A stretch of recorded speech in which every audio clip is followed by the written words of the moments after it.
പിതാവിന്റെയും പുത്രന്റെയും പരിശുദ്ധാത്മാവിന്റെയും നാമത്തിൽ. അമ്മേ പരിശുദ്ധ അമ്മേ, അമ്മേ പരിശുദ്ധ ദൈവമാതാവേ, കൃപാസനത്തിലൂടെ ഞങ്ങളുടെ ദേശത്തിനും അമ്മ മധ്യസ്ഥം തേടി തന്ന എല്ലാ അനുഗ്രഹങ്ങൾക്കും കൃപകൾക്കും ഞങ്ങളിപ്പോൾ ഹൃദയം നിറഞ്ഞ നന്ദി പറയുന്നു. അമ്മേ പരിശുദ്ധമ്മേ, ദൈവമാതാവേ, 2004 ഡിസംബർ 7 ഉച്ചകഴിഞ്ഞ് 2:30 കൃപാസനത്തിൽ സംഭവിച്ച അമ്മയുടെ പ്രത്യക്ഷപ്പെടലിനെ കുറിച്ച് തിരുസഭയ്ക്ക് സമർപ്പിച്ചിരിക്കുന്ന പഠനരേഖകളുടെ മേൽ സഭാത്മകമായ പഠനം ആരംഭിക്കുവാൻ ഞങ്ങൾ പ്രാർത്ഥിക്കുന്നു. അമ്മേ പരിശുദ്ധമേ, ഭൂസ്വർലോകങ്ങളുടെ രാജ്ഞിയായ അങ്ങേയ്ക്ക് ഭൗമസംരക്ഷണത്തിനായി പ്രപഞ്ചപ്രകൃതിയെ തന്നെ തിരുസഭ പ്രതിഷ്ഠിക്കുവാൻ ഈ പ്രത്യക്ഷീകരണം വഴി ഇടയാക്കണമേ. പരിശുദ്ധമേ, ജപമാല മാതാവേ, സകല കൃപാസനം പ്രാർത്ഥനയോടും ചേർത്ത് ഞങ്ങളിപ്പോൾ പ്രാർത്ഥിക്കുന്ന ഈ കുടുംബത്തിന്റെ പ്രത്യേക നിയോഗം പറ മക്കളെ.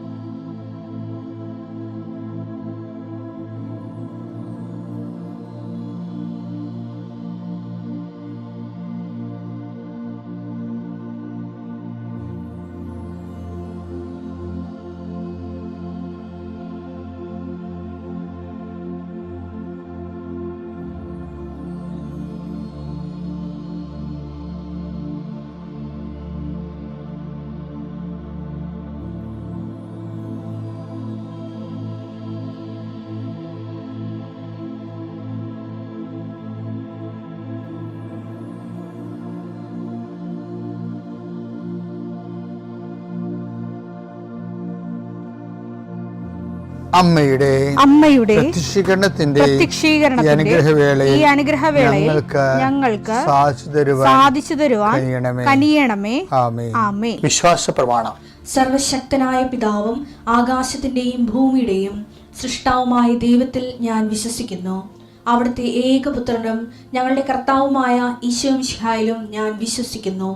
ഈ പുത്രൻ പരിശുദ്ധാത്മാവിനാൽ ഗർഭസ്ഥനായി കന്യകാമറിയത്തിൽ നിന്ന് പിറന്ന് പൊന്തിയോസ് പീലാത്തോസിന്റെ കാലത്ത് പീഡകൾ സഹിച്ച് കുരിശിൽ തറയ്ക്കപ്പെട്ട് മരിച്ച് അടക്കപ്പെട്ട് പാതാളങ്ങളിൽ ഇറങ്ങി മരിച്ചവരുടെ ഇടയിൽ നിന്ന് 3-ാം നാൾ ഉയർത്ത് സ്വർഗത്തിലേക്ക് എഴുന്നള്ളി സർവശക്തിയുള്ള പിതാവായ ദൈവത്തിന്റെ വലതുഭാഗത്തിരിക്കുന്നു. അവിടെ നിന്ന് ജീവിക്കുന്നവരെയും മരിച്ചവരെയും വിധിക്കുവാൻ വരുമെന്നും ഞാൻ വിശ്വസിക്കുന്നു. പരിശുദ്ധാത്മാവിലും ഞാൻ വിശ്വസിക്കുന്നു. വിശുദ്ധ കത്തോലിക്കാ സഭയിലും പുണ്യവാന്മാരുടെ ഐക്യത്തിലും പാപങ്ങളുടെ മോചനത്തിലും ശരീരത്തിന്റെ ഉയർപ്പിലും നിത്യമായ ജീവിതത്തിലും ഞാൻ വിശ്വസിക്കുന്നു. ആമേൻ. സുഖസ്ഥനായ ഞങ്ങളുടെ പിതാവേ, അങ്ങയുടെ നാമം പൂജിതമാകണമേ. അങ്ങയുടെ രാജ്യം വരണമേ. അങ്ങയുടെ തിരുമനസ് സ്വർഗത്തിലെ പോലെ ഭൂമിയിലും ആകണമേ. അന്നു വേണ്ടുന്ന ആഹാരം ഇന്ന് ഞങ്ങൾക്ക് തരണമേ. ഞങ്ങളോട് തെറ്റ് ചെയ്യുന്നവരോട് ഞങ്ങൾ ക്ഷമിക്കുന്നത് പോലെ ഞങ്ങളുടെ തെറ്റുകൾ ഞങ്ങളോടും ക്ഷമിക്കണമേ. ഞങ്ങളെ പ്രലോഭനത്തിൽ ഉൾപ്പെടുത്തരുതേ, തിന്മയിൽ ഞങ്ങൾ രക്ഷിക്കണമേ. ആമേൻ. നന്മ നിറഞ്ഞ മറിയമേ, സ്വസ്തി. കർത്താവ് അങ്ങയുടെ കൂടെ സ്ത്രീകളിൽ അങ്ങ് അനുഗ്രഹിക്കപ്പെട്ടവളാകുന്നു. അങ്ങയുടെ ഉദരത്തിൻ ഫലമായി ഈശോ അനുഗ്രഹിക്കപ്പെട്ടവനാകുന്നു. പരിശുദ്ധ മറിയമേ, തമ്പുരാന്റെ അമ്മേ, പാപികളായ ഞങ്ങൾക്ക് വേണ്ടി ഇപ്പോഴും ഞങ്ങളുടെ മരണസമയത്തും തമ്പുരാനോട് അപേക്ഷിക്കണമേ. ആമേൻ. കർത്താവേ, നിന്റെ ഉന്നതമായ നാമത്തിന് സ്തോത്രം ചെയ്യുന്നു. കർത്താവേ, നിന്റെ വിശുദ്ധ പൗരോഹിത്യത്തെ മഹത്വപ്പെടുത്തണമേ. കർത്താവെ, സഭയിലുള്ള സാന്നിധ്യം പ്രകടമാക്കണമേ. 40 വർഷം ഞാൻ അർപ്പിച്ച കൃപാനയുടെ യോഗ്യതയാൽ കൃപാസ്ഥാനത്താറെ ജീവനോടെ പ്രത്യക്ഷപ്പെട്ട പരിശുദ്ധ അമ്മയുടെ മാധ്യസ്ഥത്തിലെ ഞാൻ മക്കളെ ആശീർവദിക്കുന്നു. ഈശോയെ, കടകമ്പോൾ നടത്തുന്നവരെ ഓർത്ത് ഞാൻ വേദനിച്ച് പ്രാർത്ഥിക്കുന്നു. കർത്താവെ, കട പൊട്ടിപ്പോകാൻ പോണവരുണ്ട്, കടം കയറി മുടിഞ്ഞവരുണ്ട്, ജപ്തി നടപടി നേരിടുന്നവരുണ്ട്, മക്കളെ ഓർത്ത് വേദനിക്കുന്നവരുണ്ട്, മക്കൾ തെറ്റായ ബന്ധങ്ങൾ അകപ്പെട്ടു പോയവരുണ്ട്, മക്കൾ പല കാര്യം വിളിച്ചു പറഞ്ഞിട്ട് മാതാപിതാക്കന്മാർക്ക് സഹായിക്കാൻ പറ്റാത്ത രീതിയിലായിട്ടുള്ളവരുണ്ട്. എന്ത് ചെയ്യുന്നറിയാൻ പാടില്ല, നഷ്ടം ചെയ്യുന്നവരുണ്ട്, കേസകപ്പെട്ടവരുണ്ട്, പിരിഞ്ഞ് താമസിക്കുന്നവരുണ്ട്, ഐക്യപ്പെട്ട് ജീവിക്കാൻ ആഗ്രഹിക്കുന്നവരുണ്ട്. കർത്താവ്, അവരെല്ലാം എൻ്റെ കർത്താവിൻ്റെ ഉന്നതമായ നാമത്തിൽ, സഭയുടെ അധികാരത്തിൽ, കുരിശിൻ്റെ അടയാളത്തിൽ ദൈവശക്തിയായി ഞാൻ ആശീർവദിക്കുന്നു. കർത്താവെ, മക്കളില്ലാത്തവരുടെ സങ്കടം നീ കാണണേ. കർത്താവെ, പിരിഞ്ഞ് താമസിക്കുന്നവരുടെ ഒറ്റപ്പെട്ട് ജീവിക്കുന്നവരുടെയും കർത്താവെ പലരെയും വിളിച്ചുകൊണ്ട് പോകേണ്ടി വരും കർത്താവെ. അവരെ വിളിച്ചുകൊണ്ട് പോകാൻ ഇടയാക്കണേ ഈശോയെ.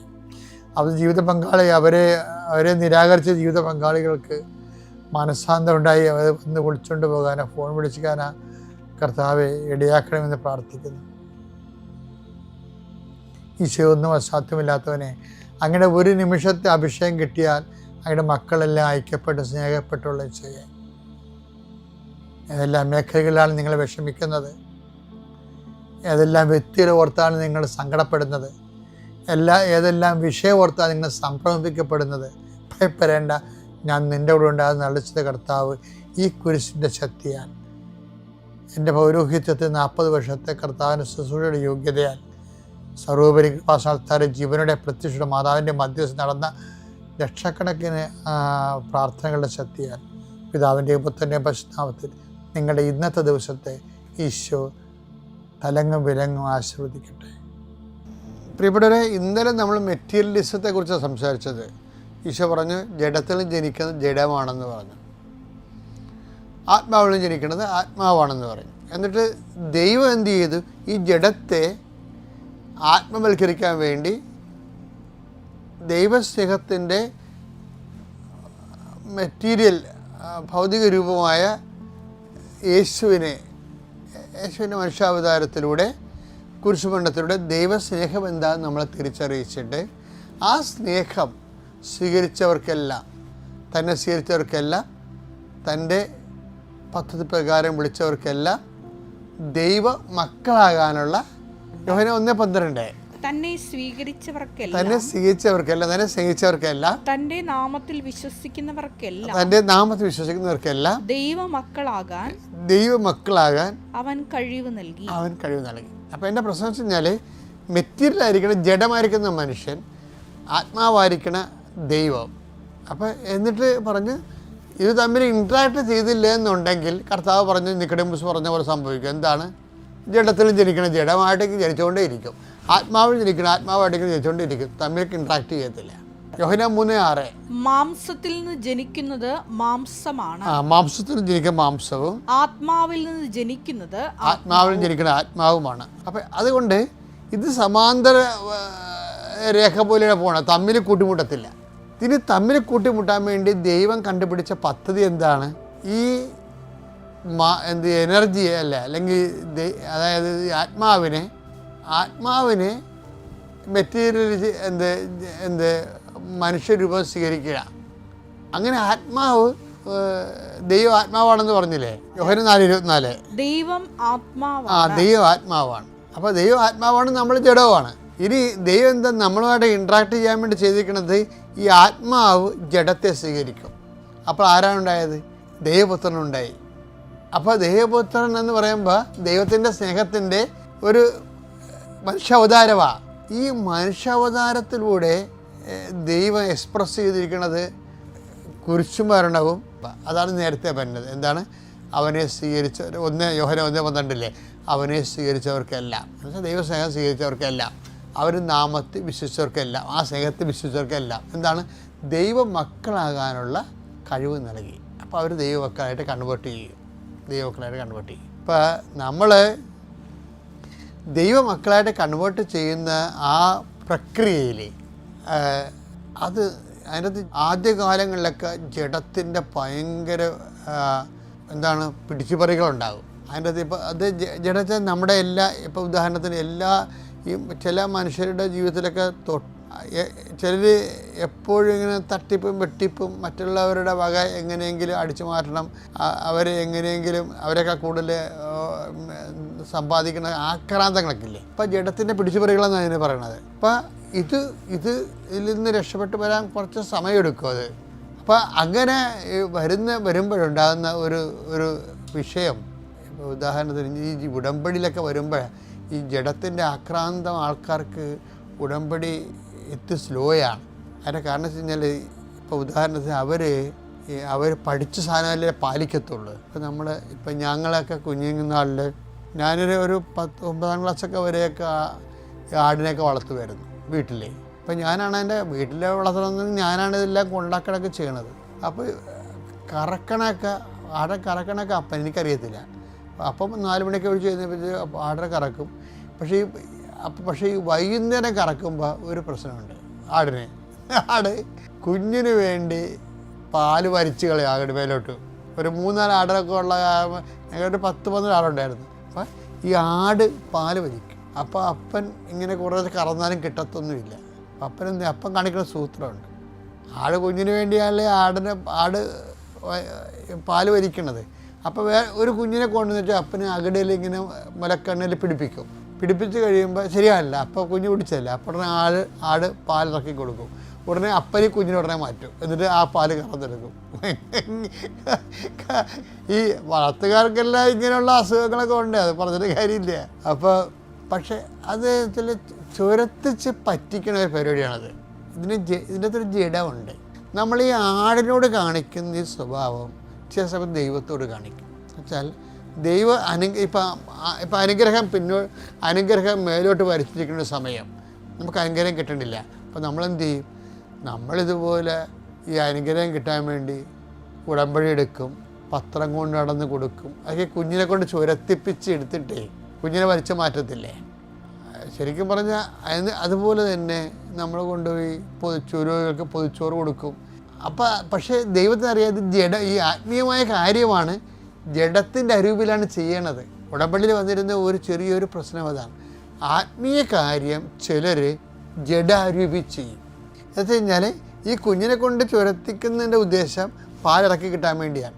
അനുഗ്രഹം ഇറക്കി കിട്ടാൻ വേണ്ടി നമ്മളിതുപോലെ ദൈവത്തിന് പ്രീതികരമായ രീതിയിൽ പേഴ്സണൽ പ്രവർത്തനം ചെയ്യുക, കുറച്ച് പൊതിച്ചോറ് കൊണ്ട് ആശുപത്രി കൊടുക്കുക, ഇങ്ങനെ കുറേ പരിപാടിയൊക്കെ നമ്മൾ ചെയ്ത് കഴിയുമ്പോൾ ദൈവം പ്രസാദിച്ച് അനുഗ്രഹം ചുരത്തുമെന്ന് അവർക്ക് വിചാരം. ഇതൊന്നും നടക്കത്തില്ല. നമ്മളെപ്പോഴും നമ്മൾ ശ്രദ്ധിക്കേണ്ടത് ആദ്യമേ തന്നെ ദൈവത്തിന് വേണ്ടി ജീവിക്കാൻ, ജഡത്തിൽ ജനിക്കണം. ജഡവും നിക്കോഡേമോസാണ് സബ്ജക്റ്റ് കേട്ടോ. ജഡത്തിൽ ജനിക്കുക, ആത്മാവിൽ ജനിക്കുന്നത് ആത്മാവുമാണ്. ഇതിൽ ഈശോ പറഞ്ഞ ഇത് തമ്മിൽ ബന്ധമില്ലെന്നാണ് പറഞ്ഞത്. പകുതി ജഡവും പകുതി ആത്മാവും വെച്ച് അഡ്ജസ്റ്റ് ചെയ്യാൻ പറ്റത്തില്ലെന്നാണ് പറയണത്. ആത്മാവാണെങ്കിൽ ആത്മീയ കാര്യങ്ങൾ ചെയ്യുമ്പോൾ ആത്മീയമായിട്ട് തന്നെ ചെയ്യണം. കാര്യം ദൈവത്തിനെ മുൻനിർത്തിയാണ് ഉടമ്പടി ചെയ്തിരിക്കണമെങ്കിൽ അത് പിന്നെ ജോലി കിട്ടാൻ വേണ്ടി, പിന്നെ ജപ്തി നടപടി മാറാൻ വേണ്ടി അത് ദൈവം നമുക്ക് ചെയ്തു തരേണ്ടതാണത്. പക്ഷേ അത് ലക്ഷ്യം വെക്കരുത്. നമ്മൾ ലക്ഷ്യം വെക്കേണ്ടത് ദൈവം തന്നെയായിരിക്കണം. ആത്മാവിൽ ജനിക്കുന്ന ആത്മാവ് തന്നെയായിരിക്കണം. അങ്ങനെ വന്നാൽ ദൈവസ്നേഹം, ഈ മെറ്റീരിയലാണ് പ്രോബ്ലം. ജഡം മെറ്റീരിയലിനെ ഡിവിനൈസ് ചെയ്യുന്നുള്ളതാണ് ബൈബിളിൻ്റെ ഒരു പ്രോസസ്സ് എന്ന് പറയുന്നത്. അപ്പം നമ്മളെപ്പോഴും ചെയ്യേണ്ടത് അത് മനസ്സിലാക്കിയിട്ട് ജഡത്തിനെ ഏതെല്ലാം പരുവപ്പെടുത്തി ആത്മാവ് പ്രവർത്തിക്കാൻ പറ്റുന്ന പരുവത്തിലാക്കി എടുക്കുന്ന വേണ്ടി നമ്മൾ ചെയ്യുന്ന പരിശ്രമത്തിനാണ് ഈ ആധ്യാത്മികത എന്ന് പറയുന്നത് ബൈബിളിലെ. അപ്പം അതുകൊണ്ട് നമ്മൾ പെന്തക്കോസ്തയിലേക്ക് പോവുകയാണ്. നമ്മൾ ഈശോ പറയത്തില്ലേ, നമ്മൾ ജെറുസലേമിലേക്ക് പോവുകയാണ്. അതുപോലെ ഞാനും പറയുകയാണ്, ഇതൊക്കെ പെന്തക്കോസ്തയിലേക്ക് പോവുകയാണ്. അതുകൊണ്ട് ആ ഒരു ഒഴുക്കത്തോടെ ജാഗ്രതയോടെ ഈ ഒരു പ്രോസസ്സിനെ, ലൈഫിലുണ്ടാകുന്ന അനുഭവങ്ങളെ, കർത്താവിൻ്റെ ആത്മാവിൻ്റെ പ്രവർത്തനങ്ങൾ നമ്മളിൽ വിസ്തരിക്കപ്പെടാൻ വേണ്ടി, വിപുലീകരിക്കപ്പെടാൻ വേണ്ടി ബോധപൂർവ്വം നമുക്ക് ദൈവത്തെ ലക്ഷ്യം വെച്ച് മുന്നേറാം. ദൈവം നിങ്ങളെ അനുഗ്രഹിക്കട്ടെ. പിതാവിൻ്റെയും പുത്രൻ്റെയും പരിശുദ്ധാത്മാവിൻ്റെയും നാമത്തിൽ. എൻ്റെ പേര് ആൽഫി. ഞാൻ തൊടുപുഴയിൽ നിന്നാണ് വരുന്നത്. ആദ്യം തന്നെ അമ്മയ്ക്കും തിരുക്കുമാറിനും 1000 നന്ദി ഇവിടെ വന്ന് സാക്ഷ്യം പറയാൻ സാധിച്ചതിന്. ഞാൻ ആദ്യമായിട്ട് ഉടമ്പടി എടുക്കുന്നത് 2024 മാർച്ച് 3-ാം തീയതിയാണ്. അന്ന് എൻ്റെ ഉടമ്പടിയിൽ ഞാൻ ആദ്യത്തെ എൻ്റെ നിയോഗമായിട്ട് വെച്ചിരുന്നത് OET എക്സാം പാസ്സാക്കി തരണം എന്നായിരുന്നു. പക്ഷേ എൻ്റെ അമ്മയുടെ ഒരു വലിയ ആഗ്രഹമായിരുന്നു ഞാൻ NCLEX RN എക്സാം അതിന് വേണ്ടി പ്രിപ്പയർ ചെയ്യണം എന്നുള്ളത്. പക്ഷേ എല്ലാവർക്കും ഗൂഗിളിൽ സെർച്ച് ചെയ്താൽ അറിയാം, ഭയങ്കര ടഫുള്ളൊരു എക്സാമാണ്. എന്നെയും കൊണ്ട് പറ്റുമോ ഇല്ലയോ ഒന്നും എനിക്കറിയില്ല. അതുകൊണ്ട് ഞാൻ അമ്മയോട് പറഞ്ഞു, എനിക്ക് പറ്റുമെന്ന് തോന്നുന്നില്ല, ഞാൻ OET തന്നെ കണ്ടിന്യൂ ചെയ്യാം. അങ്ങനെ OET എക്സാമിന് വേണ്ടി ഡേറ്റ് എടുത്തു, അതിനുവേണ്ടി പ്രിപ്പയർ ചെയ്തു. പക്ഷേ എനിക്ക് റിക്വയർഡ് ആയിട്ടുള്ളൊരു സ്കോർ കിട്ടിയില്ല. പിന്നെ ഞങ്ങളുടെ നഴ്സിംഗ് ആയതുകൊണ്ട് തന്നെ കരിയർ ഗ്യാപ്പ് വരരുതല്ലോ എന്ന് വിചാരിച്ചുകൊണ്ട് തന്നെ ഞാൻ പഠിച്ച കോളേജിലെ ഹോസ്പിറ്റലിലേക്ക് തന്നെ ജോലിക്ക് വേണ്ടി കയറി. അവിടെ വർക്ക് ചെയ്തു. കുറച്ച് നാൾ അവിടെ വർക്ക് ചെയ്തു. അതിനുശേഷം മാതാവിൻ്റെ ഇടപെടൽ മൂലം എൻ്റെ ഫ്രണ്ട്സ് വഴി എനിക്ക് NCLEX RNൻ്റെ പ്രോസസ്സിങ് സ്റ്റാർട്ട് ചെയ്യാൻ സാധിച്ചു. അങ്ങനെ അത് സ്റ്റാർട്ട് ചെയ്തു. ജോലിയും അതോടൊപ്പം തന്നെ ഓൺലൈനായിട്ടുള്ള കോച്ചിങ്ങാണ് ഞാൻ എടുത്തത്. അപ്പോൾ രണ്ടും കൂടി ഒരുമിച്ച് ഇങ്ങനെ കണ്ടിന്യൂ ചെയ്ത് പോയി. പക്ഷെ എന്നാലും ചില സമയത്തൊക്കെ ഡ്യൂട്ടി കഴിഞ്ഞ് വരുമ്പം ഭയങ്കര മടുത്തൊക്കെ ആയിരിക്കും വരുന്നത്. അപ്പോൾ നമുക്കത് കണ്ടിന്യൂ ചെയ്തു. കാരണം ഇത് ഭയങ്കര വാസ്റ്റായിട്ടുള്ള ടോപ്പിക്കാണ്, ഒത്തിരി ടോപ്പിക്കുണ്ട്. അപ്പോൾ എനിക്കിത് പറ്റുമോ ഇല്ലയോ എന്നൊന്നും അറിയില്ലാത്തതുകൊണ്ട് ഞാൻ ജോലി അവിടെ നിന്ന് റിസൈൻ ചെയ്യാം, ഇനിയിപ്പം വീട്ടിൽ വന്ന് എന്തെങ്കിലും നോക്കിയാൽ, കാരണം ഞാൻ ഓൾറെഡി ഡേറ്റ് എടുത്തായിരുന്നു. അപ്പം ഇനി വീട്ടിൽ വന്ന് എന്തെങ്കിലും നോക്കാം, കാരണം എനിക്ക് കുറച്ച് ടൈം കിട്ടിയാലേ എനിക്ക് എന്തെങ്കിലും പഠിച്ച് അത് പാസ്സാകാൻ പറ്റുള്ളൂ എന്ന് എനിക്കറിയായിരുന്നു. അങ്ങനെ ഞാൻ വീട്ടിൽ വന്ന് റിസൈൻ ചെയ്യാമല്ലോ എന്ന് വിചാരിച്ച് അങ്ങനെ റിസൈൻ ചെയ്തു. വീട്ടിൽ വന്നപ്പോഴാണ് എൻ്റെ അമ്മയ്ക്ക് പെട്ടെന്ന് എമർജൻസി ആയിട്ടൊരു ഓപ്പറേഷൻ ചെയ്യേണ്ടി വന്നു. അപ്പം അമ്മേനെ നോക്കണം, പിന്നെ അതുപോലെ തന്നെ വീട്ടിലെ കാര്യങ്ങൾ ചെയ്യണം. ശരിക്കും പറഞ്ഞാൽ ഞാൻ വീട്ടിൽ വന്നത് എനിക്ക് കുറച്ചും കൂടി ടൈം കിട്ടും, പഠിക്കാൻ പറ്റുമെന്നൊക്കെ വിചാരിച്ചുകൊണ്ടാണ് വന്നത്. പക്ഷേ എനിക്ക് പറ്റിയില്ല. കാരണം എന്തൊക്കെയോ നോക്കി എന്നല്ലാണ്ട് ശരിക്കും ഒന്നും നോക്കിയിട്ടൊന്നും ഉണ്ടായിരുന്നില്ല. പക്ഷെ ഞാൻ ബഹുമാനപ്പെട്ട ജോസഫ് അച്ഛൻ്റെ not my merit but by ഗ്രേസിൽ അതിൽ വിശ്വസിച്ചുകൊണ്ട് ഞാനും പപ്പയും കൂടിയും ബാംഗ്ലൂർ വെച്ചായിരുന്നു എൻ്റെ എക്സാം എഴുതാൻ വേണ്ടി ബാംഗ്ലൂർക്ക് പോയി. ഫെബ്രുവരി 26-നായിരുന്നു എൻ്റെ എക്സാം. ഞാനങ്ങനെ അച്ഛൻ്റെ ഡെയിലി ബ്രെഡ് ഇടയ്ക്ക് യൂട്യൂബിൽ ഇങ്ങനെ ഷോർട്സ് വരുമ്പോൾ കാണുമെങ്കിലും അങ്ങനെ ഡെയിലി ഞാൻ കേൾക്കുന്ന ഒരു വ്യക്തിയായിരുന്നില്ല. പക്ഷെ അന്നത്തെ ദിവസം എന്നോട് പപ്പ പറഞ്ഞു, ഇന്നത്തെ ഡെയിലി ബ്രെഡ് കേട്ടിട്ട് നമുക്ക് എക്സാമിന് പോകാമെന്ന് പറഞ്ഞു. അപ്പം ഞാൻ രാവിലെ ഡെയിലി ബ്രെഡ് കേട്ടു. അന്ന് അച്ഛൻ പറഞ്ഞു, 7 എന്നൊരു നമ്പർ നിങ്ങളെ കാണിക്കുന്നുണ്ട്, 7-ന് പ്രാധാന്യം കൊടുക്കുന്നവരെ കാണിക്കുന്നുണ്ട്, അത് സ്വർണ്ണ നിറത്തിലാണ് കാണിക്കുന്നതെന്നും അത് തീർച്ചയായിട്ടും സാക്ഷ്യപ്പെടുത്തണമെന്നും പറഞ്ഞു. അതും കേട്ട് ഞാൻ ഉടമ്പടി വസ്തുക്കൾ മാതാവിൻ്റെ കാശുരൂപം എൻ്റെ കൊന്തയിലും ഇട്ട് ഉപ്പും എൻ്റെ നാക്കിലും കുറച്ച് ഞാൻ ഇട്ടിട്ട് പിന്നെ ഉടമ്പടി തൈലം എൻ്റെ നെറ്റിലും പൂശി അങ്ങനെയൊക്കെ ഞാൻ എക്സാമിന് കയറി. ഒരു കമ്പ്യൂട്ടർ അഡാപ്റ്റഡ് എക്സാം ആയിരുന്നു ഇത്. കമ്പ്യൂട്ടറിലായിരുന്നു നമ്മൾ എക്സാം എഴുതേണ്ടിരുന്നത്. അപ്പോൾ ആദ്യമൊക്കെ എനിക്ക് കുഴപ്പമില്ല, കുറച്ച് ഈസിയുള്ള ക്വസ്റ്റ്യൻസൊക്കെ ആയിരുന്നു. പിന്നെ ആയപ്പോഴത്തേക്കും അത് ഭയങ്കര ടഫാകാൻ തുടങ്ങിയപ്പോൾ ഞാൻ വിശ്വാസ പ്രമാണം ചൊല്ലി. അതുപോലെ മാതാവിനോട് പ്രാർത്ഥിച്ചു, മാതാവേ എനിക്കിതറിയില്ല, ഞാൻ എന്ത് ചെയ്യുമെന്നറിയില്ല.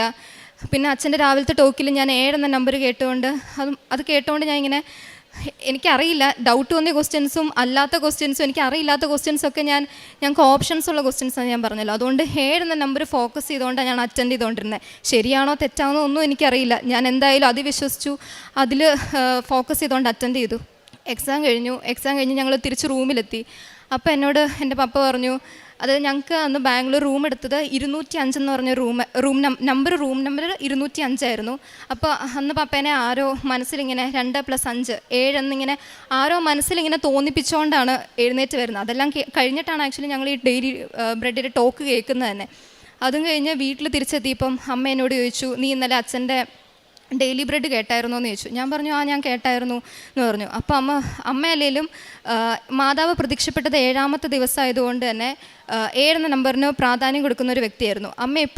അമ്മ എന്നും അച്ഛൻ്റെ ഡെയിലി ബ്രെഡ് കേൾക്കുന്ന ഒരു വ്യക്തിയാണ്. അപ്പം അച്ഛൻ്റെ ഡെയിലി ബ്രെഡ് കേൾക്കുമ്പം അതിൽ ലൈക്ക് അടിക്കാൻ നേരത്ത് എപ്പോഴും അമ്മ ശ്രദ്ധിച്ചിട്ടുണ്ട്, ഇങ്ങനെ ലാസ്റ്റ് 7 നമ്പർ, ലാസ്റ്റ് അല്ലെങ്കിൽ അതിൽ എപ്പോഴെങ്കിലും ഒരു 7 നമ്പർ വരുമ്പോഴാണ് അമ്മ എപ്പോഴും ലൈക്ക് അടിച്ചുകൊണ്ടിരുന്നത്. അപ്പോൾ അമ്മ എന്നോട് പറഞ്ഞു, നീ ഉറപ്പായിട്ടും പാസ്സാകും, നീ പേടിക്കണ്ട, മാതാവ് നിൻ്റെ കൂടെ തന്നെ ഉണ്ടെന്ന് പറഞ്ഞു. ശരിക്കും പറഞ്ഞു കഴിഞ്ഞാൽ എക്സാം എഴുതി 3-ാമത്തെ ദിവസം തൊട്ട് ഞങ്ങളുടെ വെബ്സൈറ്റിൽ റിസൾട്ട് അവൈലബിൾ ആണ്. പക്ഷേ എന്നോട് ആരോ പറയുന്നല്ലോ, നീ ഇന്ന് നോക്കണ്ട, നീ 7 ദിവസം വെയിറ്റ് ചെയ്യേ, 7-ാമത്തെ ദിവസം നോക്കിയാൽ മതി എന്ന്. ടെൻഷനുണ്ട്, കാരണം 3 ദിവസം റിസൾട്ട് അവൈലബിൾ ആണ്, എന്നാലും കിട്ടുമല്ലോ എന്നറിയില്ല. ടെൻഷനുണ്ടായെങ്കിലും ആരും എന്നോട് പറയുന്നല്ലോ, അപ്പം ഞാൻ 7 ദിവസം വെയിറ്റ് ചെയ്യാം, എന്തായാലും മാതാവ് എനിക്കൊരു 7 എന്ന നമ്പർ തന്നതാണല്ലോ, അപ്പം ഞാൻ വെയിറ്റ് ചെയ്യാമെന്ന് വിചാരിച്ച് 7-ാമത്തെ ദിവസം വരെ വെയിറ്റ് ചെയ്തു. അങ്ങനെ 7-ാമത്തെ ദിവസം റിസൾട്ട് നോക്കുന്നതിൻ്റെ അന്ന് ഉച്ചയ്ക്ക് ഞങ്ങളുടെ വീട്ടിൽ ഒരു ചേച്ചി എൻ്റെ അമ്മയ്ക്ക് ഒരു ഡെലിവറി, അമ്മയുടെ സിസ്റ്റേഴ്സ് പുറത്തുനിന്ന് കൊടുത്തുവിട്ട് ഒരു ഗിഫ്റ്റായിട്ട് വന്നു. അതൊരു നീല കളറുള്ള ചുരിദാറായിരുന്നു. മാത്രമല്ല ആ ചേച്ചി വന്നത് ശരിക്കും മാതാവ് വരുന്ന പോലെ, നമ്മൾ നല്ല ചിരിച്ചൊരു മുഖത്തോടെ, പ്രസന്നതയോടെയുള്ളൊരു മുഖത്തോടെയാണ് ആ ചേച്ചി വന്നത്. അപ്പോഴേ എൻ്റെ മനസ്സിൽ എനിക്ക് എന്തോ പോലെ മാതാവ് വന്നതാണ്, എനിക്കെന്തായാലും കിട്ടും എന്ന് ഉറപ്പുണ്ടായിരുന്നു. പിന്നെ കുറച്ച് കഴിഞ്ഞപ്പോൾ ഏജൻസിക്കാരെനിക്ക് റിസൾട്ട് വായിച്ചു തന്നു, നീ പാസ്സായി എന്ന് പറഞ്ഞു. പാസ്സായി. അങ്ങനെ അതാണ് എൻ്റെ ആദ്യത്തെ സാക്ഷ്യം. അതുപോലെ തന്നെ 2-ാമത്തെ സാക്ഷ്യം എന്ന് പറഞ്ഞു കഴിഞ്ഞാൽ ഞാൻ NCLEX പാസ്സായി. ഇനി അടുത്തത് നെക്സ്റ്റ് സ്റ്റെപ്പ് എന്ന് പറഞ്ഞാൽ ഏതെങ്കിലും ഒരു ഇംഗ്ലീഷ് ടെസ്റ്റ് പാസ്സാകുന്നായിരുന്നു. അപ്പോൾ IELTS അല്ലെങ്കിൽ OET ഇതിലേതെങ്കിലും. OET ഞാൻ ഒരു പ്രാവശ്യം എഴുതി കിട്ടിയില്ല. അപ്പം IELTS ചൂസ് ചെയ്യാമെന്ന് ഓർത്തുകൊണ്ട് അങ്ങനെ IELTS ഞാൻ ആദ്യം ചൂസ് ചെയ്തു. പക്ഷേ എനിക്കിത് ടഫായിട്ട് തോന്നി. എൻ്റെ മനസ്സിൽ ആരോ തോന്നിക്കുന്ന പോലെ, നീ OET എഴുതുക, ഒരു പ്രാവശ്യം കൂടി എഴുതാൻ നിനക്ക് കിട്ടും. മാതാവ് ഇങ്ങനെ പറയുന്ന പോലെ എനിക്കിങ്ങനെ ഭയങ്കര ഒരു ബലം തരുന്ന പോലെ. അപ്പം ഞാൻ OET എങ്ങനെ എന്തെങ്കിലും ആട്ടെ സാരമില്ല, OET എഴുതാമെന്ന് വിചാരിച്ച് അങ്ങനെ OETക്ക് വേണ്ടി ഡേറ്റ് എടുത്തു. അപ്പം ഞാൻ മാതാവിനോട് പ്രാർത്ഥിച്ചു, മാതാവേ അങ്ങയുടെ സാന്നിധ്യം ഉണ്ടെങ്കിൽ എനിക്ക് എന്തെങ്കിലും ഒരു അടയാളം കാണിക്കണം. അതായത് ഒന്നെങ്കിൽ എൻ്റെ സീറ്റിൻ്റെ നമ്പർ 7 ആയിരിക്കണം, അല്ലെങ്കിൽ ഞാൻ എൻ്റെ എക്സാമിനർ ഒരു നീല കളറുള്ള ഡ്രസ്സ് ഇട്ട ഒരാളായിരിക്കണം എന്ന്. പക്ഷേ എനിക്ക് OETയുടെ സീറ്റ് നമ്പർ കിട്ടിയത് 8 ആയിരുന്നു. പക്ഷേ ഞാൻ ഉടമ്പടി വസ്തുക്കളെല്ലാം ഉപയോഗിച്ചിട്ടാണ് എക്സാം ഹാളിൽ കയറിയത്. അവിടെ ചെന്നപ്പം എൻ്റെ എക്സാമിനർ ഒരു നീല ഷർട്ട് ഇട്ട ഒരാളായിരുന്നു. എക്സാം എന്ന് പറഞ്ഞു കഴിഞ്ഞാൽ എനിക്ക് ഭയങ്കര ടഫായിരുന്നു. ഞാൻ ആദ്യം OET എഴുതി, ആ OETനേക്കാളും എക്സാമിനേക്കാളും ടഫായിരുന്നു ഈ പ്രാവശ്യത്തെ എക്സാം. പക്ഷേ ഞാൻ not by merit but by ഗ്രേസിൽ അതിൽ തന്നെ ഉറച്ച് വിശ്വസിച്ചു. എങ്ങനെയോ എൻ്റെ 4 മൊഡ്യൂളാണ് ഞങ്ങൾക്കുള്ളത്: ലിസണിങ്, റീഡിങ്, റൈറ്റിങ്, സ്പീക്കിങ്. എൻ്റെ സ്പീക്കിങ്ങിന് കിട്ടിയ ഇൻ്റർലോക്കേറ്റർ എന്നൊക്കെ പറഞ്ഞു കഴിഞ്ഞാൽ ഭയങ്കര സ്പീഡിലാണ്. എനിക്ക് ക്യാച്ചപ്പ് ചെയ്യാൻ പറ്റുന്നില്ല. പക്ഷെ ഞാൻ എന്തോ എന്നെ കൊണ്ട് ആരോ പറയിപ്പിക്കുന്ന പോലെ എനിക്ക് എന്തൊക്കെയോ പറയാൻ പറ്റി. പക്ഷെ ഞാൻ വിശ്വസിച്ചു. എക്സാം എല്ലാം കഴിഞ്ഞ് എന്നോട് ആൾക്കാർ, പപ്പയും മമ്മിയൊക്കെ ചോദിച്ചു എങ്ങനെ ഉണ്ടായിരുന്നു എക്സാം എന്ന്. ഞാൻ പറഞ്ഞു കുഴപ്പമില്ലായിരുന്നു, എനിക്ക് ടഫായിരുന്നു. പക്ഷെ ഞാൻ പറഞ്ഞു കുഴപ്പമില്ലായിരുന്നു, കാരണം എൻ്റെ മനസ്സിൽ not by merit but by grace അതിൽ തന്നെ ഞാൻ വിശ്വസിച്ചിരുന്നു. അത് കഴിഞ്ഞ് ഞാൻ എൻ്റെ OETയുടെ റിസൾട്ട് 2 ആഴ്ച കഴിയുമ്പോൾ നമുക്ക് അവൈലബിൾ ആണ്. ഞാൻ മാതാവിനോട് ഡേറ്റ് ഇട്ട് പ്രാർത്ഥിച്ചു, മാതാവ് എനിക്ക് ജൂലൈ 9-ാം തീയതിക്ക് മുന്നേ എനിക്ക് റിസൾട്ട് കാണിച്ചു തരണം എന്ന് പറഞ്ഞു. ജൂലൈ 7-ാം തീയതി തന്നെ എൻ്റെ റിസൾട്ട് വന്നു, ഞാൻ പാസ്സായി. ഇന്ന് ജൂലൈ 9 എനിക്ക് സാക്ഷ്യപ്പെടുത്താനും സാധിച്ചു. ഇത്ര അനുഗ്രഹങ്ങൾ തന്ന മാതാവിനും ഈശോയ്ക്കും തിരുക്കുമാരനും 1000 നന്ദി അറിയിക്കുന്നു. പ്രേക്ഷിത പ്രവർത്തനമായിട്ട് ഞാൻ നേഴ്സായിട്ടായിരുന്നു വർക്ക് ചെയ്തുകൊണ്ടിരുന്നത്. അവിടെ ഹോസ്പിറ്റലിലും എൻ്റെ കൂടെ വർക്ക് ചെയ്ത സ്റ്റാഫുകൾക്കും അങ്ങനെയുള്ളവർക്കൊക്കെ പത്രങ്ങൾ വിതരണം ചെയ്യുമായിരുന്നു. പിന്നെ അതുപോലെ രോഗികൾക്ക് ശുശ്രൂഷകൾ ചെയ്യുമായിരുന്നു. പിന്നെ എൻ്റെ പപ്പയുടെ ഒരു ഫ്രണ്ട്, അവരുടെ മക്കൾക്ക് ചോദിച്ചില്ലെങ്കിലും അങ്ങനെ അറിഞ്ഞ് ഒരു സഹായം ചെയ്യാൻ പറ്റി. എനിക്ക് സാലറി ഒന്നും ഒത്തിരി ഉണ്ടായിരുന്നില്ല, പക്ഷെ എന്നാലും പറ്റുന്ന പോലെയൊക്കെ അങ്ങനെ സഹായം ചെയ്യാൻ പറ്റി. അതുപോലെ ഞാൻ വർക്ക് ചെയ്തത് സെൻറ്റ് ജോൺസിലായിരുന്നു, ബാംഗ്ലൂർ. അവിടെ ഒരു ക്രിസ്ത്യൻ ബേസ്ഡ് ഹോസ്പിറ്റൽ ആയതുകൊണ്ട് തന്നെ എല്ലാ ദിവസവും തന്നെ മാസ് ഉണ്ടായിരുന്നു, രാവിലെയും വൈകുന്നേരം. അപ്പോൾ മോർണിംഗ് ഷിഫ്റ്റ് ആണെങ്കിൽ PM-ൽ ഡ്യൂട്ടി കഴിഞ്ഞ് വരുമ്പോൾ എനിക്ക് കുർബാന കൂടാനുള്ള അവസരം ഉണ്ടായിരുന്നു. PM ആണെങ്കിൽ രാവിലെ കുർബാന കൂടിയിട്ടായിരുന്നു പൊയ്ക്കൊണ്ടിരുന്നത്. അങ്ങനെ പല കാര്യങ്ങളും മാതാവ് നടത്തി തന്നു. അതുപോലെ തന്നെ ഉടമ്പടി എടുത്തതിന് ശേഷം എനിക്ക് ഞാൻ അങ്ങനെ ഡെയിലി ബ്രെഡ് അന്ന് ഞാൻ അങ്ങനെ എപ്പോഴും കേൾക്കാവുന്ന വ്യക്തിയല്ലായിരുന്നു. പക്ഷേ ഇപ്പം എല്ലാ ദിവസവും തന്നെ അച്ഛൻ്റെ ഡെയിലി ബ്രെഡ് കേൾക്കും. അതുപോലെ കുറേ സാക്ഷ്യങ്ങൾ കേൾക്കാൻ ശ്രദ്ധിക്കാറുണ്ട്. അങ്ങനെ ഒത്തിരി കാര്യമുണ്ട്. എനിക്ക് പിന്നെ ഒരു കാര്യം പറയാനുള്ളൂ, നമുക്ക് തക്ക സമയത്ത് മാതാവ് എല്ലാം നടത്തിത്തരും. കാരണം എനിക്ക് അന്ന് ആദ്യം OET കിട്ടിയായിരുന്നെങ്കിൽ അതുകൊണ്ടൊരു കാര്യമില്ലായിരുന്നു, കാരണം 2 വർഷം ഇതിന് വാലിഡിറ്റി ഉള്ളൂ. പക്ഷേ എനിക്ക് ഇപ്പോഴായിരുന്നു OETയുടെ ആവശ്യം. അന്ന് എനിക്ക്, അതായത് ഈ സമയത്ത് തന്നെ എനിക്ക് മാതാവ് അത് നടത്തി തന്നു. ഈശോയ്ക്കും മാതാവിന് 1000 നന്ദി. 45-ാം സങ്കീർത്തനം 18-ാം തിരുവചനം. തന്നെ വിളിച്ചപേക്ഷിക്കുന്നവർക്ക്, ഹൃദയപരമാർത്ഥതയോടെ വിളിച്ചപേക്ഷിക്കുന്നവർക്ക് കർത്താവ് സമീപസ്ഥനാണ്. ആൽഫി ജോജോ എന്ന മകളുടെ പ്രത്യക്ഷീകരണ സാക്ഷ്യത്തിൽ നമുക്ക് മനസ്സിലാകുന്നത്, യേശുവിൽ നിന്നൊരു ജാമ്യം എടുക്കണമെന്ന് ബഹുമാനപ്പെട്ട ജോസഫ് അച്ഛൻ നമ്മെ പലപ്പോഴും ഓർമ്മിപ്പിക്കാറുണ്ട്. അടയാളം കാണിച്ചാലും ഇല്ലെങ്കിലും എനിക്ക് വിഷയത്തിനല്ല പ്രാധാന്യം എന്ന് തീർത്ത് പറയുന്ന ഒരവസ്ഥയിലാണ്. എൻ്റെ OET പാസ്സാകുന്നതോ എൻ്റെ NCLEX പാസ്സാകുന്നതോ ഒന്നുമല്ല. അത് സമയച്ചുരുക്കത്തിൽ പരിശുദ്ധ അമ്മ ഈശോയിൽ നമുക്ക് പ്രാപിച്ചു തരും. അതോടൊപ്പം തന്നെ നമ്മുടെ ഏതൊരു ജീവിത പ്രതിസന്ധിയിലായാലും ബഹുമാനപ്പെട്ട ജോസഫ് അച്ഛൻ്റെ ഡെയിലി ബ്രെഡ് അറ്റൻഡ് ചെയ്യുമ്പോൾ ഈ മകൾക്ക് കിട്ടിയത് ഗോൾഡൻ 7 എന്ന ഒരു വലിയ സന്ദേശമായിരുന്നു. ആ മകൾ അതിൽ തന്നെ വിശ്വസിച്ച് തൻ്റെ പ്രതിസന്ധി സമയങ്ങളിൽ, അമ്മയ്ക്കുണ്ടായ സർജറി സമയത്തായാലും ജീവിതത്തിലൊന്ന് പഠിച്ച് ഒരുങ്ങി പരീക്ഷ എഴുതാനുള്ള ഒരു അവസ്ഥയില്ലാതിരുന്നപ്പോഴെല്ലാമാണ് തൻ്റെ യോഗ്യത ഒട്ടും തന്നെയില്ല, ഇനി കൃപയിലാണ് ഞാൻ ജയിക്കാൻ പോകുന്നത്. കൃപയുടെ ഒരു അടയാളമായി മകൾക്ക് ലഭിച്ചത് ബഹുമാനപ്പെട്ട ജോസഫ് അച്ഛൻ പറഞ്ഞ ഗോൾഡൻ നമ്പർ 7 ആണ്. ആ 7-ൽ ഈ മകൾക്ക് എല്ലാം കറക്കി കുത്തിയാണ് ഇട്ടതെങ്കിലും കൂടി പരിശുദ്ധ അമ്മ തന്നെ ഈ മകൾക്ക് വേണ്ടി പരീക്ഷ എഴുതി പാസ്സാക്കിയ ഒരു നല്ല സാക്ഷ്യമാണിത്. നമ്മൾ ഉടമ്പടി ഉഴപ്പിയിട്ടും അനുഗ്രഹം പ്രാപിക്കുന്നുണ്ടെങ്കിൽ നാം ഒന്ന് മാത്രമാണ് മനസ്സിലാക്കേണ്ടത്, നമ്മുടെ ഭാവി ദൈവം വർത്തമാനകാലമാക്കി എന്ന് മനസ്സിലാക്കാം. ദൈവത്തിൻ്റെ രജിസ്റ്ററിൽ നമ്മുടെ പേര് രജിസ്റ്റർ ചെയ്തു എന്നാണ്. നാം എത്ര തന്നെ അകന്നു പോയാലും ദൈവം നമ്മെ ചേർത്ത് പിടിക്കുന്നു. പരിശുദ്ധ അമ്മയുടെ നീലക്കാപ്പയിൽ നാം സുരക്ഷിതരാണെന്നെല്ലാം നമുക്ക് മനസ്സിലാകുന്നത് ഈ ഉടമ്പടി നാം ജീവിച്ചു തുടങ്ങുമ്പോഴാണ്. ഉടമ്പടി എന്ന് പറയും ചിലരെങ്കിലും അതൊരു വളരെ ലാഘവത്തോടു കൂടി കാണുകയാണെങ്കിൽ അതൊരു വളരെ തെറ്റായ സമീപനമാണ്. ഉടമ്പടി വളരെ സീരിയസ് ആയ കാര്യം തന്നെയാണ്. ചിലരെല്ലാം പറയും എനിക്ക് സാധിക്കാവുന്നതുപോലെയൊക്കെ ഞാൻ ചെയ്തു. ദൈവം വാഗ്ദാനങ്ങളിൽ വിശ്വസ്തനാണ്. ദൈവം ഒരിക്കലും എനിക്ക് സാധിക്കാവുന്നതുപോലെയുള്ള വാഗ്ദാനത്തിൻ്റെ ഫുൾഫിൽമെൻ്റ് അല്ല നമുക്ക് വേണ്ടി നേടിത്തരുന്നത്. ദൈവം തരുന്നത് വളരെ പരിപൂർണമായ ഒരു വലിയ ഗിഫ്റ്റാണ്, ഓഫറാണ് നമുക്ക് തരുന്നതെന്നുള്ള ഒരു ബോധ്യത്തോടുകൂടി നാം നീങ്ങുമ്പോൾ ഒരിക്കലും ഈശോയെ കൈവിടാനായിട്ട് നമുക്ക് സാധിക്കുകയില്ല. അതുകൊണ്ട് തന്നെ അനുഗ്രഹം നാം എപ്പോഴും ഒരു അനുതാപത്തിൻ്റെ ലെവലിലേക്ക് വന്നിട്ട് വേണം അത് സ്വീകരിച്ചെടുക്കാനായി. ഒരു നാണയത്തിൻ്റെ രണ്ട് വശങ്ങൾ പോലെ അനുഗ്രഹവും അനുതാപവും ഒന്നിച്ച് നീങ്ങുമ്പോൾ നമുക്ക് എത്രമാത്രം ഈശോയോട് അടുത്തിരിക്കുന്നുവോ അത്രമാത്രം അനുഗ്രഹത്തിൻ്റെ ആ ഒരു നീർച്ചാൽ നമ്മിലേക്ക് ഒഴുകിക്കൊണ്ടിരിക്കും. പരിശുദ്ധ അമ്മ പാടിയതുപോലെ ശക്തനായവൻ എനിക്ക് വലിയ കാര്യങ്ങൾ ചെയ്തു തന്നിരിക്കുന്നു എന്ന് നമുക്ക് മനസ്സിലാക്കാനായിട്ടുള്ള കൃപ കൂടി നമുക്ക് ലഭിക്കുന്നുണ്ട്.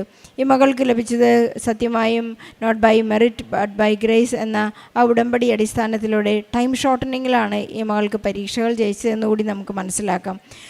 സമാനമായ പ്രതിസന്ധികളിലൂടെ കടന്നു പോകുന്ന എല്ലാ മക്കളുടെയും നിയോഗങ്ങളെ ഈ ആൽഫിയുടെ ഈ സാക്ഷ്യത്തോട് ചേർത്ത് വെച്ച് ഈശോയ്ക്കും പരിശുദ്ധ അമ്മയ്ക്കും നല്ലൊരു കയ്യടി നൽകി സാക്ഷ്യം നമുക്ക് സമർപ്പിക്കാം.